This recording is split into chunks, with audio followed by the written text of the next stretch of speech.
শিয়ালদায় সাহিত্য সংসদের তেতালার দপ্তরে ঝগড়া কখনো কখনো বেশ হাস্যকর হয়ে উঠত। এরকম একটা হাস্যকর ঝগড়া অধ্যাপক ভাদুরীর সঙ্গে আমার হয়েছিল।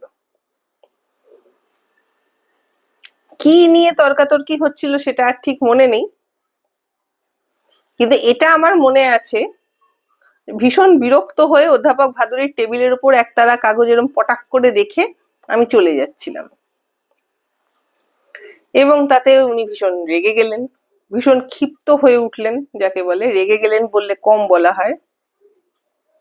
তারপর উনি ঠিক করলেন যে টেবিলের ওপর রাখা একটা বক্সের মধ্যে রাখা সকলের লিখে রাখা যত কাগজ এন্ট্রি পত্র যা আছে সব উনি ফেলে দেবেন। শিয়ালদার তেতালার দপ্তরে আমাদের ছাদের ঘর, ঘর থেকে বেরিয়ে সামনে খোলা ছাদ, এবং সেখানে এন্ট্রির বক্স হাতে উনি যাচ্ছেন, এবং ঠিক তার নিচে মানে ছাদ থেকে ছাদের রেলিং দিয়ে সামনে নিচে তাকালে সেখানে হচ্ছে গিয়ে তেলে ভাজার দোকান এবং তেলে ভাজার কড়াই, মানে কাগজ গেলে সোজা তেলে ভাজার কড়াইতে পড়বে।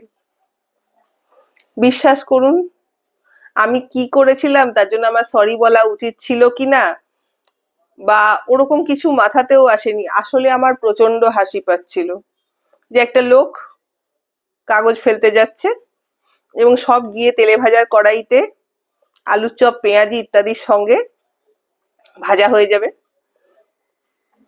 কিন্তু ওনাকে থামাতেও তো হবে। ফলে আমি সেই ছাদের ওই কার্নিশের ওইখানে গিয়ে একটা প্রচন্ড চিৎকার করলাম, চলুন বলছি এখান থেকে। বলতে উনি সেই কাগজগুলো নিয়ে ফিরে এলেন, টপাক করে টেবিলের ওপর রাখলেন, রেখে প্রচন্ড রেগে মেগে বাড়ি চলে গেলেন। এরকম একদিন ঘটেছিল।